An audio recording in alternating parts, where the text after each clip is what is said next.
Good morning, students, and welcome back to the class of Compulsory English. I am your teacher Rajiv Taide, and in today's lecture, we will see the chapter The Lost Child, and it is written by none other than Mulk Raj Anand. First, we will see the introduction regarding Mulk Raj Anand. Then, we will see the outline of the story The Lost Child. First, I will read out the introduction of the author. Mulk Raj Anand, born in the year 1905 and died in the year 2004. मुल्क राज आनंद यांचा जन्म 1905 साली आणि मृत्यू 2004 साली झाला. मुल्क राज आनंद was born in Peshawar, now in Pakistan. मुल्क राज आनंद यांचा जन्म पेशावर या ठिकाणी झाला, जे ठिकाण सध्या पाकिस्तान या ठिकाणी आहे. He graduated from Punjab University in 1924. 1924 साली मुल्क राज आनंद पंजाब युनिव्हर्सिटीमधून ग्रॅज्युएशन त्यांनी कंप्लीट केलं. ते पदवीधर झालेत. For further studies he joined Trinity college, Cambridge and university college, London. पुढील शिक्षणासाठी त्यांनी ट्रिनिटी कॉलेज, कॅम्ब्रिज आणि लंडन युनिव्हर्सिटीमधल्या कॉलेजेसमध्ये ॲडमिशन घेतली. in 1929 Oxford university London conferred on him the degree of PhD in philosophy.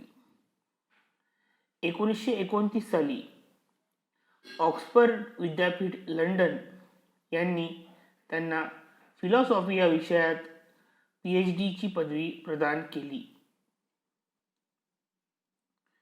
He served as a lecturer in literature and philosophy in Oxford University between 1939 and 1942. त्यांनी lecturer म्हणून सुद्धा त्या ठिकाणी job केला. कुठे? Oxford विद्यापीठामध्ये. Literature या विषयाचे सुद्धा ते लेक्चरर होते आणि फिलॉसॉफी, तत्वज्ञान या विषयाचे सुद्धा ते लेक्चरर होते. 1939 आणि 1942 दरम्यान त्यांनी ते लेक्चररचं काम आपल्या ऑक्सफर्ड विद्यापीठामध्ये केलं. Mulk Raj Anand was a celebrated novelist and short story writer. Mulk Raj आनंद हे एक सेलिब्रेट म्हणजे साजरा करणे. आता साजरा करणे कशाला साजरा करतो आपण? तर आपण आपल्या सणांना साजरं करतो. दिवाळी असो, दसरा असो. तसंच त्या मुल्कराज आनंद यांचे जे कादंबऱ्या आहेत आणि यांच्या ज्या लघुकथा आहेत, त्या लघुकथांना आणि त्या कादंबऱ्यांना फार जास्त प्रमाणात अप्रिसिएशन मिळालं. त्यांची फार वाहवा झाली, त्यांची फार स्तुती झाली एक चांगला साहित्याचा प्रकार म्हणून. आणि म्हणून असं म्हटलं आहे या ठिकाणी की he was a celebrated novelist and a short story writer. त्यामुळे त्यांचे जे वाङ्मय आहे हे लोक उत्सवाप्रमाणे वाचतात. His novels Untouchable and Coolie have won recognition in literary world. त्यांचे जे नॉव्हेल आहेत, कादंबऱ्या आहेत, अनटचेबल आणि कुली. अनटचेबल म्हणजे अस्पृश्य आणि कुली म्हणजे हमाल. या दोन कादंबऱ्यांनी त्यांना साहित्याच्या जगतात त्यांना एक ओळख निर्माण करून दिली. आणि कुठल्या पटलावर? तर जागतिक पटलावर. His collection of short stories are quite educative and appealing. त्यांच्या लघुकथांचं जे एक संग्रह आहे, तो संग्रह आपल्याला एज्युकेट करून टाकतो, शिक्षित करून टाकतो आपल्याला त्या लघुकथांमधून भरपूर काही शिकायला मिळतं आणि त्या लघुकथा अपिलिंग म्हणजे आपल्या हृदयाला स्पर्श करणाऱ्या सुद्धा आहेत. म्हणून त्यांनी म्हटलेलं आहे की his collection of short stories are quite educative and appealing. His creative career covered a span of more than 75 years. साहित्याच्या क्षेत्रातील निर्मिती कार्य हे त्यांचं 75 वर्षावरून अधिक इतक्या काळाचं होतं. म्हणजे त्यांना भरपूर वर्ष एक साहित्यिक म्हणून जगता आलं. पहा, त्यांचा जन्माचा काळ 1905 आणि मृत्यू 2004 साली झाला. म्हणजे जेव्हा ते मरण पावले तेव्हा ते 99 वर्षांचे होते. आणि त्या 99 वर्षाच्या काळामध्ये 75 वर्षांचा जो काळ आहे हा त्यांचा एक साहित्य लिहिण्यात गेला. म्हणजे एक भला मोठा काळ त्यांना लिटरेचर निर्मिती, साहित्य निर्मितीसाठी मिळालं.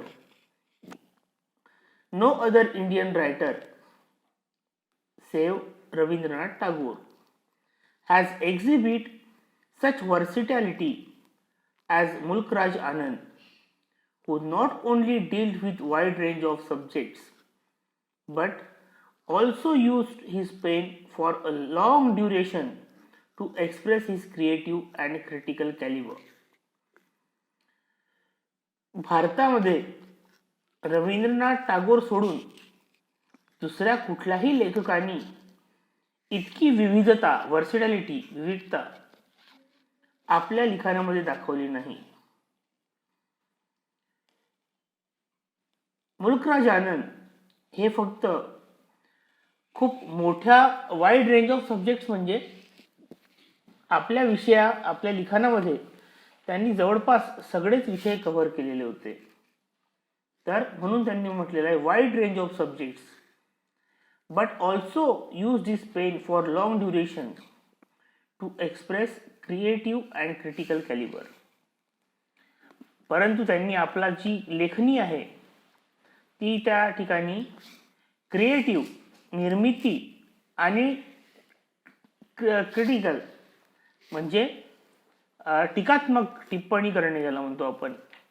एक क्रिटिक म्हणजे निरीक्षक किंवा एक टीकाकार जो एखादी गोष्ट चांगली आहे की वाईट आहे ते त्याच्या मूल्यांकनावरून आपल्याला कळवतो, असा तो क्रिटिकल. आणि त्यांनी या दोन्ही क्षमतांचं, कॅलिबर म्हणजे क्षमतांचं प्रस्तुतीकरण आपल्या 75 वर्षाच्या साहित्यिक करिअरमध्ये केलेलं आहे. The lost child displays a child आर्डंट affection for his parents whom he regards more valuable than all the attractive acquisitions of the earth. The Lost Child एक ही अशी कथा आहे जी एका मुलाचं आपल्या माता पितेविषयीचं जे एक प्रेम आहे किंवा आकर्षण आहे हे ते त्या ठिकाणी दाखवून देतं की जगातल्या कुठल्याही गोष्टीशिवाय ते आई वडील त्या मुलाला फार प्रिय असतात. या जगातली कुठलीही गोष्ट आई वडिलांना रिप्लेस करू शकत नाही, हे या कथेचं सारांश आहे. Anand examines minutely the mind of the child who shows sudden shift in priority which offers a striking contrast to his uncompromising demand. या ठिकाणी मुल्कराज आनंद यांनी एका लहान मुलाचं फार बारकाईने असं अवलोकन केलेलं आहे आणि त्या अवलोकनामध्ये त्यांनी हे दाखवून दिलेलं आहे की ज्या एका लहान मुलाला अगदी थोड्या वेळापूर्वी ज्या कुठल्या गोष्टी हव्याशा वाटत होत्या, कुठल्या गोष्टी म्हणजे त्याला आवडणाऱ्या गोष्टी ज्याला आपण मटेरियलिस्टिक थिंग्स म्हणतो, तर ह्या गोष्टी त्याला हव्या होत्या. परंतु जसे त्याचे आईवडील त्याच्यापासून हरवतात त्या क्षणापासून त्याला इतर कुठलीही गोष्टी रस राहत नाही, तर त्याला फक्त आपले आईवडील हवे असतात. तर हा त्याच्या स्वभावातला एक आमूलाग्र बदल जो एका फार कमी क्षणात होतो, तो या ठिकाणी मुल्कराज आनंद यांनी खूप सुंदरपणे मांडलेला आहे. जो मुलगा एक कुठलेही कॉम्प्रोमाइज न करता डिमांड्स आपल्या आईवडिलांना करतो, मला हे पाहिजे, मला ते पाहिजे, आणि मला त्यात काहीही कॉम्प्रोमाइज करायचं नाही आहे, मला त्यात कुठलाही डील करायची नाही आहे, मला जे पाहिजे ते पाहिजेच, अशा एका मुलाला एकदम आपले आईवडीलच हवे असतात आणि बाकी दुसरी कुठलीच गोष्ट हवी नसते, हे या माध्यमातून आपल्याला लेखकाने सांगितलेलं आहे.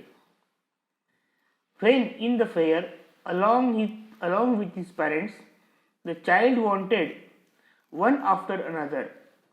जेव्हा एका यात्रेमध्ये आपल्या आईवडिलांसोबत गेलेल्या एका लहान मुलाला प्रत्येक गोष्ट हवी असते, एकानंतर दुसरी. All those things are allured him immensely. सगळ्या त्या गोष्टींनी त्याला भुरळ घातलेली असते आणि ती फार खूप मोठ्या प्रमाणात भुरळ घातलेली असते. But when the child loses contact with his parents, his former demands dwindle into insignificance. परंतु जेव्हा त्याचे आईवडील त्याच्यापासून हरवतात, त्याच्या सगळ्या काही ज्या इच्छा असतात, मागण्या असतात, त्याच्यासाठी दुसरा एक व्यक्ती जो त्याला पुरवू इच्छितो, त्यासाठी त्या काय होतात, इनसिग्निफिकंट ठरतात, म्हणजे कमी महत्त्वाच्या ठरतात, किंवा त्याचं काही मूल्य नसतं त्या मागण्यांचं आईवडील हरवल्यानंतर. He rejects all that he had yearned for when his parents were around him. तो ती प्रत्येक गोष्ट नाकारतो जो त्याला हवी असते, जी गोष्ट त्याला हवी असते आईवडील असताना. नंतर एका दुसऱ्या व्यक्तीने त्याला त्या सगळ्या गोष्टी देऊ केल्या जी त्याच्या आईवडिलांनी नाकारल्या होत्या, परंतु आता त्याला त्या कुठलीही गोष्ट नकोय, तर त्याला फक्त आपले आईवडील हवे. After his dissociation with them, his only urgent entreaty was for the family reunion. जेव्हा तो आईवडिलांपासून दूर होतो, तेव्हा त्याची एकच इच्छा असते आणि ती म्हणजे आपल्या आईवडिलांसोबत परत भेट होण्याची. मुल्कराज आनंद has investigated the psychology of the child with great skill and compassion. Mulk Raj आनंद यांनी एका लहान मुलाची जी मानसिकता आहे ती फार कसबीनी आणि फार जास्त सहानुभूतीपूर्वक किंवा विचार करून मांडलेली आहे. The realistic presentation of the theme and vivid portrayal of events and characters make The Lost Child one of the most touching tales in Indian writing in English. कथेमध्ये वास्तववादाचं दर्शन आपल्याला घडतं. ही एक वास्तविक थीम असू शकते, कुठेही सहजपणे घडू शकेल गर्दीच्या ठिकाणी. अँड मोस्ट विविड पोर्ट्रेयल, त्या ठिकाणी फार सुंदर अशी शब्दचित्रांकन आपल्या लेखकांनी केलेलं आहे. कशाचं? इव्हेंट्सचं, घटनांचं आणि व्यक्तिचित्रांचं, व्यक्तिरेखांचं. तर त्यामुळे या त्यांच्या पोर्ट्रेयलमुळे, या त्यांच्या स्किलमुळे द लॉस्ट चाइल्ड ही कथा एक भारतीय साहित्यामधली, जे इंग्रजीमध्ये अनुवादित आहे, भारतीय इंग्रजी कथेमधील एक फार टचिंग टेल, मनाला स्पर्शून जाणारी कथा अशी ती बनते. So in this way we have completed the introduction of an author and the outline of the story. I hope you understand, and still if you are having problem you can contact me. Till then, goodbye, thank you.